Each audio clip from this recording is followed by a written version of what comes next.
بسم الله الرحمن الرحیم.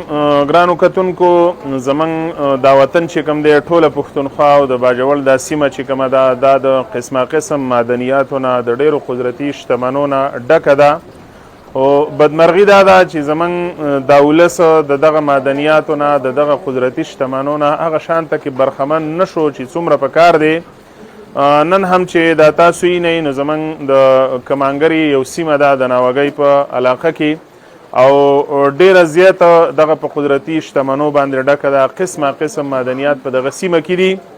زمون خواست به په هر ځای کې د ولس نه د ولس د مشرانو نه د هغې سره سره د حکومت د چارواکو ذمهوارو نه هم چې ځینې خلک کوشش دا کوي چې ولس بې برخې شي د دې وطن په شتمنو کې.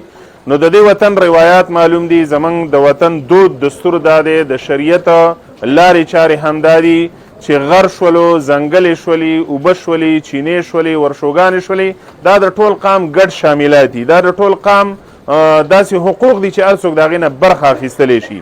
نو په دغه اړه باندې زمونږ د کمانګري د سیمې د مینس کمانګري او د ادم خان د کلي د سیمې دا کم مشران چې کوم دي دی زیات کوشش کړی دی. موږ د دی نه په دې اړه باندې زیات خوشحاله همي چې عموما خلک په دغه معدنیاتو کې د ځان دپاره کوشش کوي، خو دې مشرانو د خپل ولس دپاره ګټه کړې ده او زیاته برخه د دغه معدنیاتو چې کوم ده دا د ولس دپاره حاصله کړې ده. په تېر وخت کې وخت په وخت په هغې باندې کارونه شوي دي.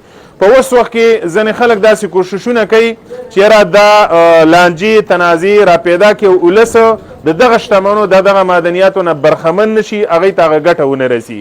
لهذا زموږ دلته کې د ولس د مشرانو نه به هم دا خواسي چې هره یو مسله راځي، هره یو پیښه راځي، نو باید چې موږ د هغې نه شر او فساد هم جوړ نه کړو. که څوک هم شر او فساد په دې وطن کې خورئ په هر شکل کې په هر رنګ کې، نو موږ ولس د دې وطن مشران د هغې لاس به نیسو، د هغې مخنیوی به کوو. د حکومت هم ذمهواري جوړیږي چې دا غرونه د دې ټول ولس شریک دي، په کار داره چې د دې ګټې ولسونو ته ورسیږي.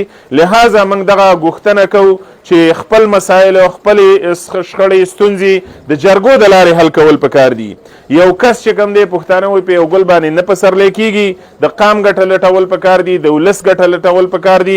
دقه د ولس د دغه وطن د دې سیمې د مشرانو فریاد هم دی چې په تېر وخت کې هم دلته کې کله به کار روزګار روانو نو کراچۍ له به زموږ د سیمې ځوانان نه تله، دلته به په روزګارو په کور باندې به خپله برخه ورته میلاوېدله.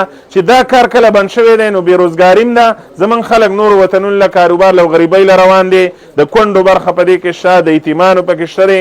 په کار داره چې دا هر څه شتمني موږ د ولس حق وګڼو او خپل د غریب ولس چې کوم دی په دې شتمنو باندې موړ کړو. یقینا تاسو باور وکئ، باور تاسو وکئ که چېرته موږ په خپل منځ کې اتفاق ساتلو، شرونه فسادونه موږ نه کول، کوشش هم دا چې د خپلې خاورې دپاره او د قام دپاره ګټه راوړو، نو دومره معدنیات او شتمنۍ په دې وطن کې شته دی چې د دې وطن دا ځوانان به نه عربستان ته مزدورۍ له ځي، نه به پنجاب ته ځي. خو دا خپل وطن په موږ باندې ور شوی دی. د رحمتشاه په سایل په هغه خبره شعر باندې زه خپله دا خبره راغونډومه، وایي زه په ثواب او ګناه څه پوهېږم، په جنتي خاوره نه هر ګرځمه. ډېره مننه، ډېر تشکر.